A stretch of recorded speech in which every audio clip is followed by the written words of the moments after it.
You're listening to the Filipino Food Channel, an interview series hosted by Red Smith and Marie Orchidi and brought to you by Seafood City Supermarket's The Filipino Food Channel.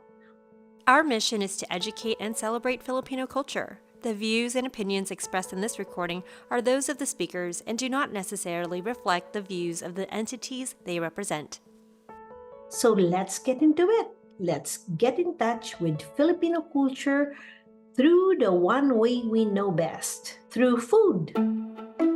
Today, we're chatting with Elizabeth Ann Besa Quirino, a Filipino-American cookbook author and a freelance journalist from Tarlac, Philippines, and currently based in New Jersey, USA. We're excited to discuss her latest book, Every Ounce of Courage, which is a memoir of family discovery as well as Filipino food. Thank you for joining us. Thank you so much for having me. I'm honored and grateful. This book is slightly different from your other recipe books. Every Ounce of Courage is your journey of discovering your mother's heroism during World War II. Your mother, Lulu Reyes, was awarded Medals of Freedom by former President Harry Truman in 1947, along with other recognitions from the war. But first, let's talk about how this book came about. Well, it took about more than 20 years of research. The lockdown gave me the luxury of time to look through everything that I have accumulated. And I had gathered everything, old photos, old letters, old journals. So I tried to connect my mother's courage to present time. What will she do if she were alive today? That's what I wondered. Though your mom told you stories of the war, there was one person that could give you another side of her stories. He was an American soldier that your mom had helped, and you have this incredible story. Please share. In 1999, that's how far back it was. I remember I was baking ensaimadas. I was done almost at midnight. That's when you're putting the finishing touches, sprinkling queso de bola, grated cheese all over the brioche buns. And the kitchen smells so good. The kitchen smells of butter and sugar and cheese. And it's nearly midnight and the phone rings. And I thought to myself, well, who calls at this time of night except if it's an emergency? So, because my hands were greasy from the butter and the cheese, I hesitated to pick up the phone. I let the machine take the message, and it was the voice of a strange old man. I look at the caller ID and it said Albuquerque, New Mexico. So I'm thinking, is this a prank at midnight? And the voice came on the machine and he said, "You don't know me, but your mother saved my life." So I rushed to the phone to pick it up. He identified himself as Robert Dow, and he told me that he had been searching for my mother for more than 50 years since the war ended. What was the relationship like with him? For a few years, we were phone pals.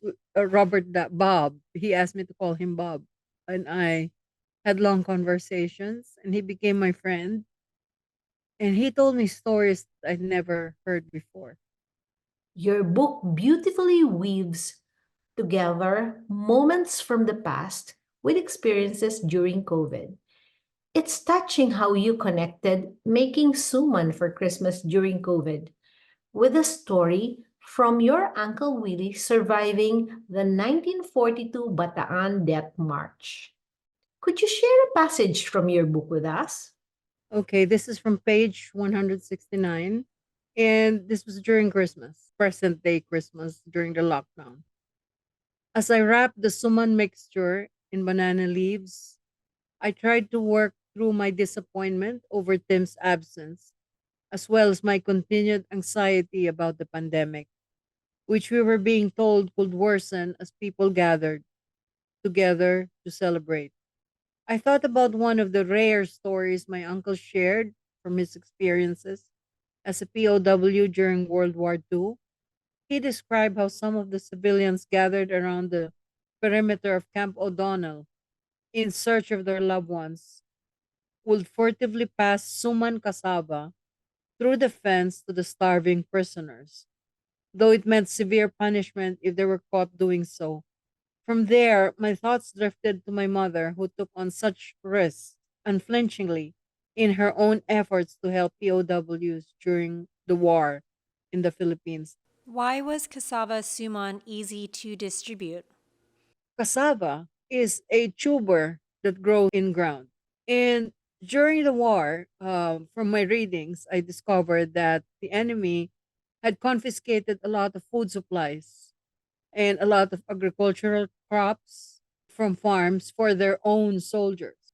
So that's why there was famine and starvation. However, they could not confiscate cassava because it grew under below ground. Okay? So therefore, the families of Filipino prisoners were able to find a way to cook cassava and smuggle it into the prisons in Camp O'Donnell and I guess other prison camps. But what was pitiful was American soldiers. American soldiers had no one. They had no families. And this is what my mother saw when, as a humanitarian aid worker, she penetrated the camps and she saw how destitute the American POWs were. And in her heart, she said, my God, these boys are the ages of my brothers at home. I cannot not do anything. That's why she kept going back to help American prisoners at a great risk to her own life. I want to take it back a little bit to kind of frame World War II for a moment because some of our listeners may not know. Or imagine, this Yeah. is what, more than 75 years. So let's get into it. So, after Japan attacked Pearl Harbor, which is in Hawaii, on December 8th, 1941, Japan attacked the Philippines just hours later. They targeted Clark Field, which was a major American air base in Luzon. And just to give everyone context, the Philippines was colonized by the United States at this time. Yes, America had bought the Philippines in 1898 from Spain. Not too many people know this, but it's not really in US history curriculums in high school. I agree. I'm actually disappointed that the Bataan Death March was is not commonly included in curriculums here in the US because it is known to be the largest surrender of the US military in any world war. The largest. I think approximately 70,000. After Japan had attacked, the Filipinos and the Americans were able to hold them off for 3 months, Mhm. That's ultimately correct. before they had to surrender. And Yes. your Uncle Willie joined the Philippine Scouts, Correct. which was a program established in 1901 where Filipinos could enlist in the U.S. Army. Tell us about him. Yeah. Well, Uncle Willie was the second brother of my mom. She had three brothers. When they heard about Bataan falling, being captured through the radio, which was the means of communication at that time. And in my memoir, Every Ounce of Courage, I mentioned how my Lola collapsed to the ground screaming. My mom Lulu promised Lola, Mama, don't cry, we will find Willie. And my mother was able to find him through her network of friends.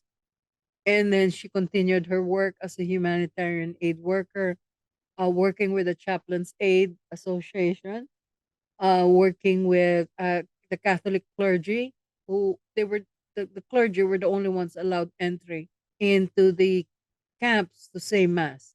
Mass religious rites were allowed weekly during the war for reasons only known to the enemy. And my mother found this as a way to for herself to get in. And then finally she got, after several months of their capture, she finally got confirmation from Josefa Llanes Escoda, a friend of hers, and who had founded the Girl Scouts movement in the Philippines. And Mrs. Escoda was able to confirm with the list that Willie Reyes was in Camp O'Donnell. Now, don't forget, in the Philippines, Willie Reyes is a very common name. It will be like Jack Smith here in the States. So she had to go see for herself. So your mom, Lulu Reyes, was able to go inside Camp O'Donnell because of the organizations she worked for. What did she see? When when my mother finally saw him in the camp, by accident, by the way, because she was walking through and she found him and she couldn't even speak to him or acknowledge that she knew him, because then the enemy will get suspicious and be on to her. So she had to pretend she didn't know him, but she wanted to cry and hug him. But she saw his living conditions and they were bad. They were really bad, which I describe in the book. Mm. And that's the malaria and dysentery illnesses, Right. because potable water was unclean. And you can imagine, and Tito Willie did mention that if they were ever fed, they were fed as what was supposed to be lugaw, a sad excuse for arroz caldo, but it wasn't even, like, it was a slurry, murky looking Rice. starchy liquid. Yeah. Sometimes on good days there would be shreds of carabao meat in it, but it was, oh, and they didn't even have proper spoons and forks. They were given the prison food and they had to cup their By hands. hand. And that's all they can eat is whatever they could hold. Yes. So my mother saw all that. What I thought was interesting is the way you would jump into the past and write this narrative. And I kind of wanted to know, like, how did you do it? These horrifying stories, and you had to put it together in in sort of your mother's point of view. Robert Dow gave me a list of books I may want to consider reading, and these books had first-hand accounts, clergy, priests, and soldiers who had witnessed what kind of heroic deeds that she had done. Well, she didn't consider it heroic at that time. She just did it. Actually, yeah, let's talk about this because Yeah. before the war, your mom was this socialite. She was well connected, well liked, I mean, in political circles, even. Yes. And so I really enjoy the details of her friendships, especially with future politicians. Your mom, because of her ability to have these great people skills, she was essentially able to negotiate or I guess, lack of a better word, manipulate Japanese soldiers. Yes. And I have another excerpt from your book that I'd love for you to read.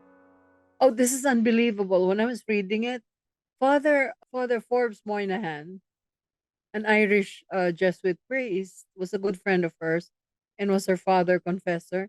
And he wrote Under the Red Sun, a letter from Manila. It's a memoir that was published right after the war. I have to tell you a footnote before reading the excerpt. This book became required reading for Ateneo students in history classes. My own cousin told me this, and he said he was so proud. It's good it was required reading, which really is helpful for the next generation to know. I don't know now if they still do it though. And here's an excerpt. In his memoir, Under the Red Sun, a letter from Manila, Father Forbes Moynihan described how boldly handled a seemingly hopeless relief mission to the Los Baños internment camp where he and fellow clerics were incarcerated. I have to mention the Los Baños prison camp was where all the foreign priests and nuns were imprisoned, and mostly were Americans, and they had Europeans as well. And this is because the Japanese were basically gathering all foreigners Yes, together. They're all prisoners of war, correct? Yes. true.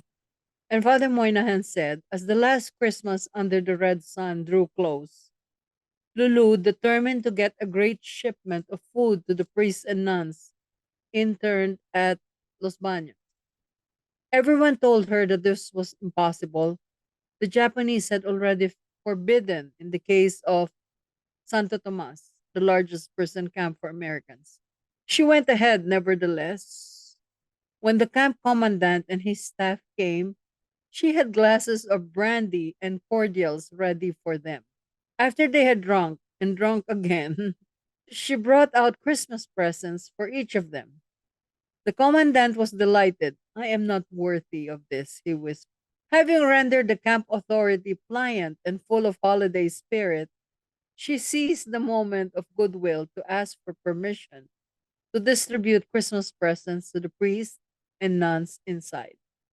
Not only did the commandant agree, he even allowed her and the Jesuits, who accompanied her, to enter the camp themselves, against all official regulations forbidding civilians from doing so. Uh, Wow. my mother was a very charming woman, and if you had met her in person, she could disarm you. And she didn't do it intentionally. She was just that was just the way she was. And even the most brutal enemy could be charmed. We can be charming, but then there's fear. Can you Right. imagine? Right.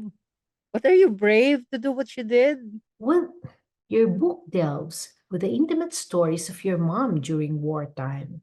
How did these stories resonate with you as a child versus now as an adult? As a child, I will often hear stories about my mother from family and friends, but they were like snippets and nuggets, and I didn't appreciate it or absorb it that much. Just flew over. As I got older, as a teenager, I started to comprehend, and because I already knew my mother by then well enough to understand, and more so now as an adult, and sadly she's gone. But as an adult and as a senior citizen, and to see war over and over again in the world, and to read about it, now I understand the actions that she took, how utterly admirable it was. And it's sometimes I detach myself from being her daughter, and I admire, these heart pounding stories that I read through. I really love how that you had to discover her life because I think when she was with you, she was mom. Yeah, she was And mom. from the start of this, in my mind, it's not necessarily the catalyst of this book, but that phone call, that fateful night with Robert Dow, the Yes. soldier that your mom saved. I love for you to read What it's he at the said. end of the script. Yes, please. Yes. When I asked him, why did you not give up? Why did you keep persisting looking for her? And Robert Dow said, I wanted to thank Lulu in person for saving my life. He explained, I was able to return to the United States, marry my high school sweetheart, and have a good life.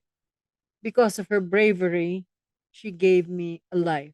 Did you find out how she got malaria medicine and smuggled it? Actually, I found out through Robert Dow, not through my mother. She was able to smuggle in. No, how she acquired the malaria medicine is still a mystery to me, but I believe from donations of friends.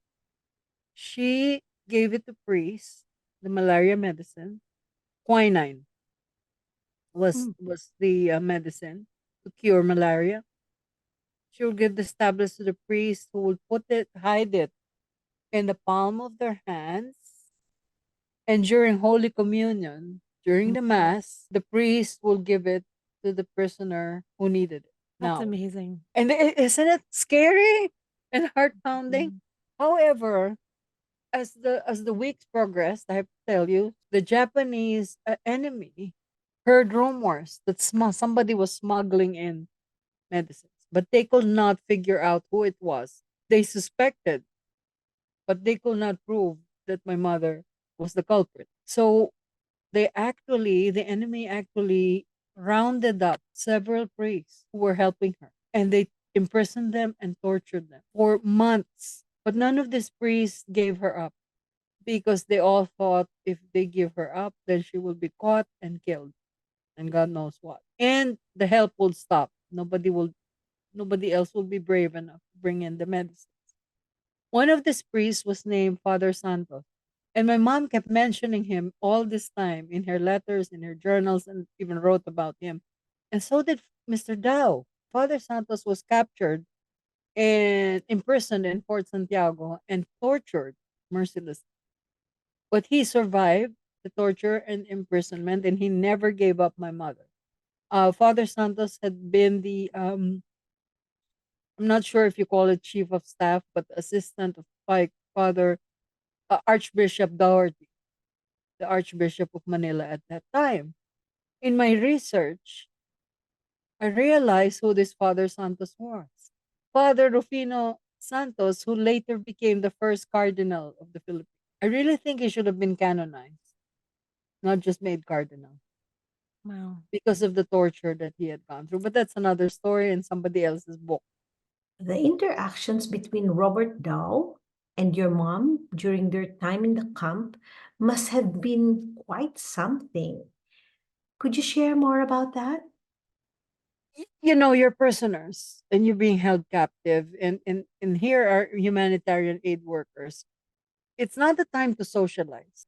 Outside of penetrating the prison camps, she was working hard to collect funds from wealthy friends. You know, you're bringing in aid, you're bringing in food and medicines and these things to help the prisoners. Well, where do you get the money for that? She was trying to raise money for that, so she held secret meetings in the house in Malate, again raising funds. And there were I mentioned the book who some of these wealthy patrons were. That's how she did it. A lot of these funds that she collected not just went through to the prisoners of war, but also helped the guerrilla movement. There was a growing guerrilla movement in Zambales and in other areas. They actually helped General MacArthur overthrow the enemy later on.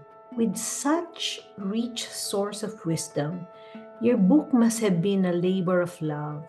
How was the process for you? Yeah, I have to tell you, several newspapers and publications have written about my book. Most recently, in the Las Cruces Bulletin, side by side with the commemoration reenactment of the Bataan Death March that happens every year there.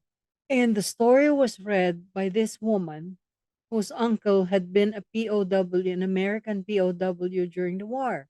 She emailed me. At her request, she wants to remain anonymous. But she said, I read your book and I read the locations of where Robert Dow was imprisoned. And they are the same places where my uncle was imprisoned. He had malaria also, but he said that he was cured because a brave woman came into the camp with medicines for malaria. And my uncle was able to get well because of that. And this woman, the reader told me, this may have been your mother. Beautiful. So that was just like a few weeks ago. You have such a wealth of information, and all this you put into your book. But one of the reasons why I wrote this book is that I realized, well, this is my mission. This is my gift. I am a writer. And who else will write this story about the woman I know best but me? And if I don't write this, then who else will? We should point out that in the back of the book, you have added recipes. Yeah. They're familiar recipes that I saw my mom cook through the years, and some of them date back to my grandmother's time. I have 24 recipes at the back of the book, and these were all family recipes that I found from my mother's archive notebooks and notes. But I realized when I was cooking them that I knew them already because she, because she had taught me the recipe. That's beautiful. Tell us about one of the recipes in your book. While gathering information for this book, I also talked to cousins, my Besa cousins, and asked them, what is it about mom's cooking that you remember? You know, what dish stands out whenever you visited Tarlac? What did she, do you remember was the most delicious that she cooked often? And unanimously, all my cousins shouted, this was a Zoom meeting during lockdown. Everyone shouted without being prompted. At the same time, everyone said, shrimp toast. Mm. And that's why I included the shrimp toast there. But with my modern day variation.